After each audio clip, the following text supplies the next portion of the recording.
me GV and welcome to this week's Sup Sundays, ladies and gentlemen.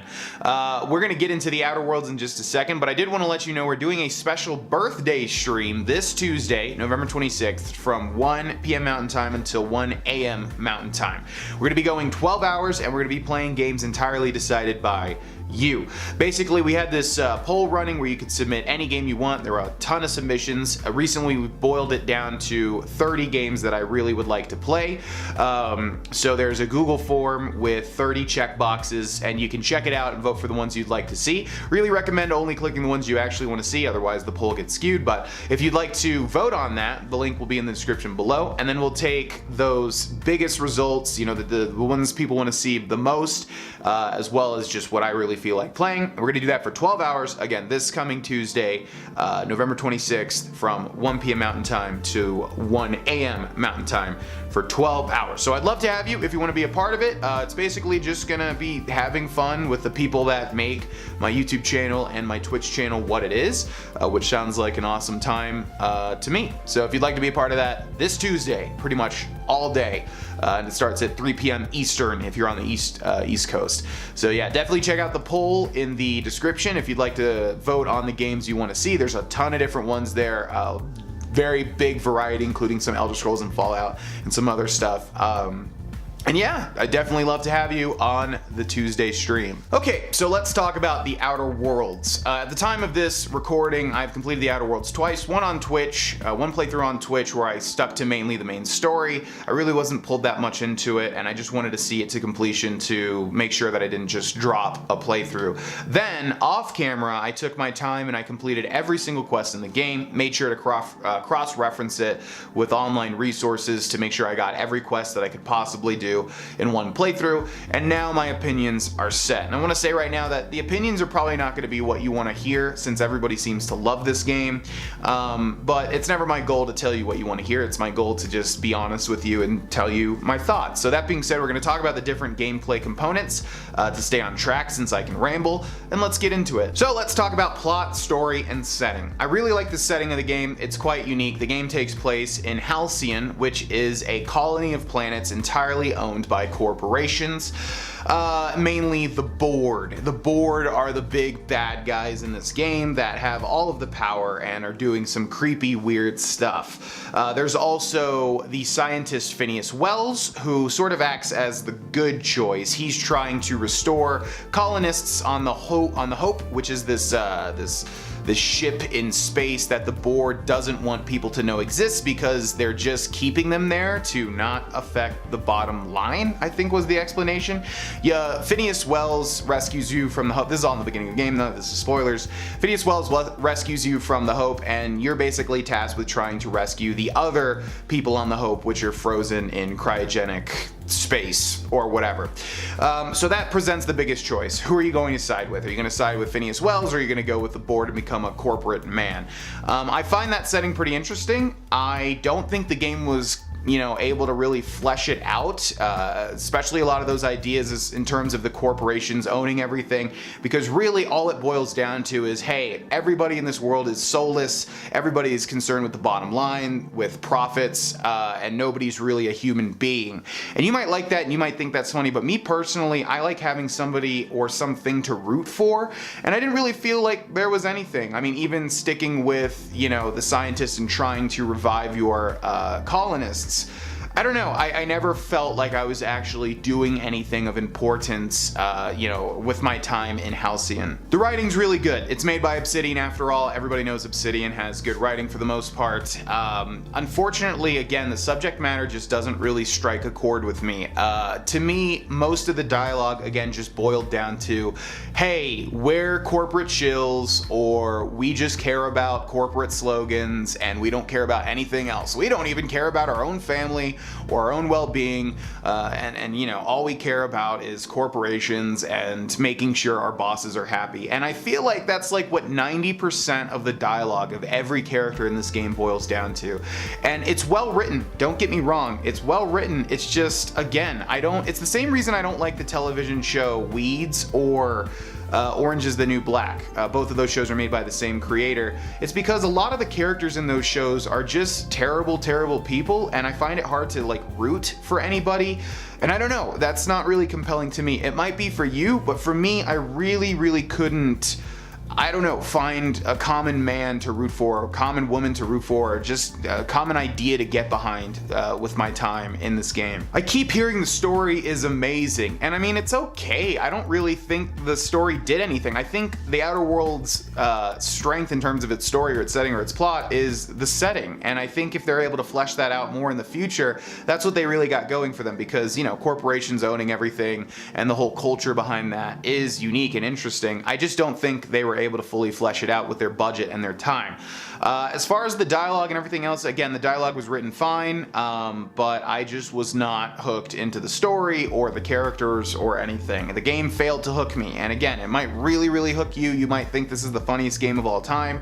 I just didn't have that experience. Let's talk about graphics. I think this is honestly the game's biggest strength, especially again considering I think of this as a AA game. So considering the budget that they might have had and the time that they might have had, I thought the art direction was really cool in a lot of ways, especially the planets and the various flora and fauna that you see. I love the saturated look of the game. I wish games these days were more saturated because they usually stick to grayscale and just darker colors. Everything's trying to be dark these days.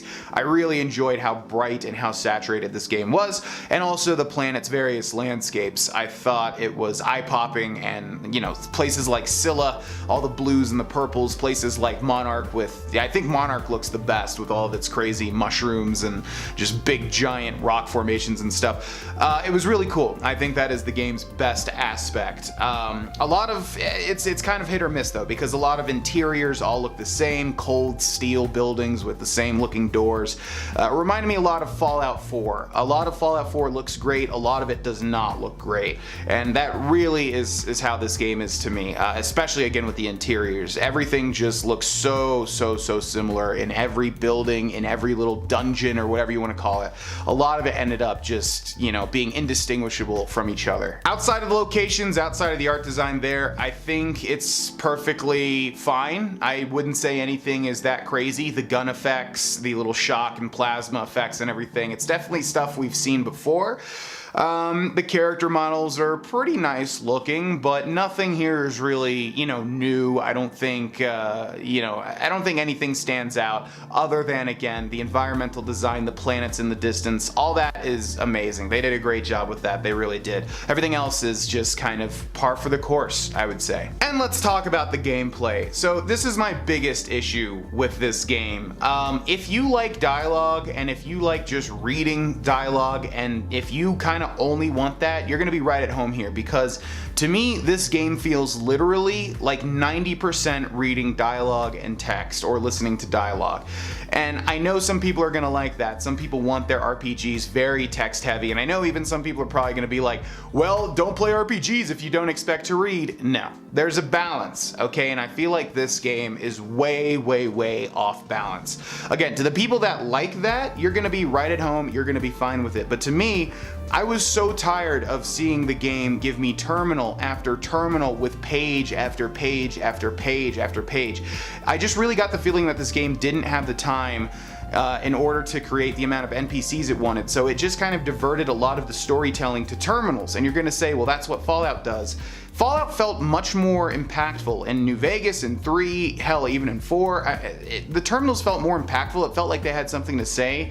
Whereas in the Outer Worlds, it just feels like every location, they didn't have the time to make an NPC and to voice the NPC, so they just gave you 4 or 5 terminals with pages of stuff to read. And I'm sorry, I just could not get into it. In addition to that, every NPC that is in the game has pages of dialogue.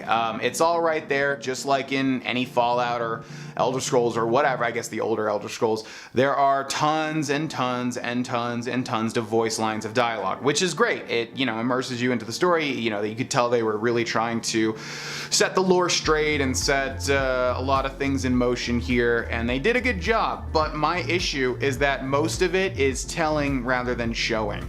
That's my biggest issue issue with the Outer Worlds, I would say, is just that they tell you rather than show you, and they constantly do that, whether through lines of dialogue or again through just the terminals that are freaking everywhere. And the main issue here is that, combined with the lackluster gameplay, in my opinion, there's really no balance. You just read terminal entry after terminal entry after terminal entry, listen to, you know, line of dialogue after line of dialogue after line of dialogue, and then what is it balanced with? Gameplay, gunplay that we've seen over and over. Nothing really is new here. Hell, even the TTD, the time, whatever dilation, is just bullet time. I mean, it's nothing new. And so to go from all that dialogue and all that reading to just kind of shooting things until they're dead, and in my opinion, which is even a less like interesting, you know, gameplay, a less interesting gunplay than Fallout 4. It's like a step back to me. There's really no balance, in my opinion. The guns are kind of just there. I never really felt like there was that big of a variety. You either pick a melee weapon and smash things in the face, and it felt like there were only like 4 or 5 different melee weapons. I'm sure there's more, but it really didn't feel like I saw too many. Same thing with the guns. You know, you pick up an assault rifle or a hunting rifle and you just keep getting copies of the same stuff. Here and there there's unique stuff, but you know, it just looks the same. You'll get a knife that is unique, but it's really just a normal knife. Maybe it adds just a different effect. I don't know, man. Everything about this game just felt so lackluster to me, and I guess the biggest disappointment is how much I was hearing everybody saying how good it was, how hyped up everybody was for it. That's not even, you know, the game's fault, of course, but I don't know. I guess the big issue here is I just don't see it. It really did not have that effect on me. It felt like a very solid AA RPG experience, but to compare it to a Fallout killer, I think is absolutely ludicrous. In fact, this game really opened my eyes to how good Fallout 4 can be, and that's been a Fallout that I've been critical of in the past, but it really opened my eyes to just, you know, how great of a game that is, and made me want to play Fallout 4 because I felt like that was a real RPG. And I know a lot of people are not going to agree with this. A lot of people are going to, you know, love this game, and that's perfectly fine, but for me, I just did not see it. It felt like a very, very, very lackluster experience on almost all fronts, other than, again, the environmental design, some of the graphics, some of the locations, the amount of effort they put into the lines of dialogue and the caliber of writing. All of that was great. Everything else was extremely lackluster. The ending was a letdown. The gameplay is really not that fun in my opinion, and I experimented with a lot of different stuff. The character system, the perks, the skills, all felt like step backs from other RPGs I've enjoyed in the past. So this one was really not for me. All that being said, I'm going to give it a solid 7 out of 10. I think if you're really, you know, if you really, really want a new RPG experience, this is going to sate that itch, I think. But I don't think it's a Fallout killer. I don't think it's even close, to be quite honest. And the only thing gleaned from this, I think that's really good, is that if they continue the success of the Outer Worlds 1 and make the new Outer Worlds 2 or whatever much bigger, with more time put into it and just a bigger balance of gameplay versus dialogue, I think they'll have something really special on their hands. But as far as a first entry, if this game was $40, I think it would have been perfect. But to be a $60 game competing with other stuff these days, I just don't see it. And it did not latch on to me as much as it seemed to for other content creators and other fans of RPGs. So those are my opinions. I know that, again, a lot of people are going to want me to love this game, but sorry, it just didn't have that effect on me at all. And I'm curious what your opinions are. All I ask, of course, is that you keep it respectful. Did I insult you, or did I insult anything throughout this entire review? No. So all I ask is that you keep the same thing, and if you go too far, obviously you'll just be removed from the channel, but we can have a nice, respectful discourse if you disagree. I'd like to hear your opinions. But anyways, those are my opinions on the Outer Worlds. Just really kind of lackluster, to be honest. One thing I didn't touch on lastly here that I forgot to talk about are the companions too. Very, very lackluster. They're so forgettable. Some of them are interesting, like Parvati and Ellie, but for the majority of all the companions, they just feel kind of tacked on. So I don't know, just everything about this game was not what I was expecting based on how much hype and how much praise it was receiving. Anyways, moving on. We're currently playing The Witcher 3 Wild Hunt's Blood and Wine DLC over on Twitch. If you want to come check that out, that is 10 out of 10. Knocks that out of the park. In my opinion, that is a true RPG experience. But you can't create your own character. I don't need to for a game that has a caliber like that. So really enjoying The Witcher 3's Blood and Wine DLC. If you want to come check that out on Twitch. Nevertheless, we'll have more Fallout New Vegas up for you soon. Thank you so much for watching. Thank you to the patrons, and I will see you all next time. Bye bye.